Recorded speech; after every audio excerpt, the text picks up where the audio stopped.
Inni guddaan qabsoon ijoolleen Oromootti du'an, ijoolleen Oromootti weeraraman, ijoollee Oromoo qofa odoo hin ta'in ijoolleen nuti biyya kana biyya keessaa biyya alaa kan itti weeraraman, kan itti du'an gaaffiin tokko gaaffii Finfinneeti, gaaffiin biraa gaaffii afaaniiti, gaaffii eenyummaati, gaaffii ofiin of bulchuuti, gaaffii qabeenya biyya kanaa qixxeedhaa fi walqixxummaan qooddachuudha. Kan akkuma jiru ta'e eddaa hooggansi haaraan gara mootummaa bulchuutti dhufe anis eddan waajjira kan dhufe keessumaa hojii mana barumsaa irratti hojii guddaadha. Kun maal fidaa?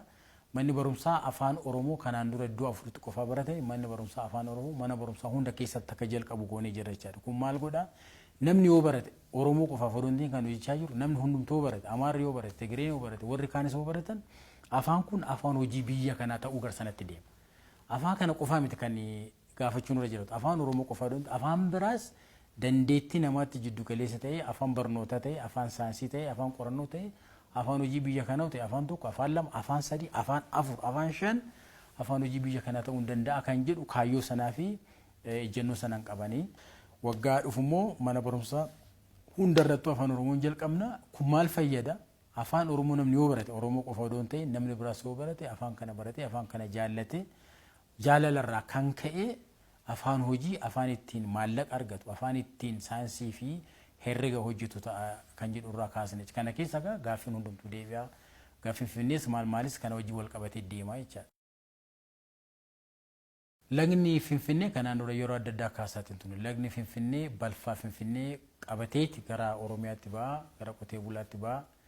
Balfaa kanammoo kan ittiin laga kanas kan ittiin miidhagsuu dandeenyu piroojeektiiwwan kana fakkaatu jechuudha. Maallaqa guddaadha. Magaala bareechuu irra darbee magaalli keenya magaala qulqulluu bareedduu namni akka barbaadetti keessa socho'uu danda'u, fayyaan isaa eegamee keessa socho'uu danda'udha. Kun egaa asitti magaala keessatti bishaan yoo qulqulleessine laggeen yoo akka inni faayidaa uummataatiif akka nageenya uummataatiif akka fayyaa uummataatiif ta'utu yoo qulqulleessine yoo yaalle innaa gadi ba'u qotee bulaa irrattis rakkina fiduu hin danda'u jechaadha. Kanaaf kun innumaayyuu qotee bulaadhaaf harka caalaa fayyada. Jiraataa magaalaatiif harka caalaa fayyada. Kan kanaan dura kaafachaa turredhas.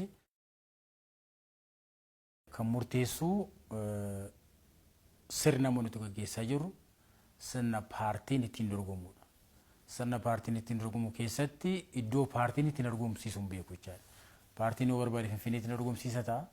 Yoo barbaadu baate immoo iddoo biraatti dorgomsiisa. Dorgomuunis irra jiraatu jedhe immoo waan biraa ta'a jechuudha. Garuu inni guddaan amma ammaatti waggaa tokko keessatti magaala guddaa magaala Finfinnee kana naan tajaajilu baay'ee itti gammadeen itti booneen seenaa keessatti seenaa ijoolleen keenya haarsaa kaffalan keessatti seenaa uummanni biyya kana haarsaa kaffale keessatti magaala guddaa biyya kana tajaajiluun magaala guddaa biyya kana waan rakkina isaa keessa galanii arguun magaala guddaa biyya kana waa hunda keessa ta'anii akka ofiitti halkanii guyyaa hojjechuun anaaf kabaja anaaf ulfina. Ana qofa odoo hin ta'in uummata Oromootiifis kabajee ulfina dheetina mana. Kanarrayyuu caalee uummatuma biyya kanaa fi namni dargaggeessi waa'ee uummataa waa'ee nama rakkatti gadi bu'ee ilaaluu danda'u magaala kana tajaajiluun kabajaa ulfina.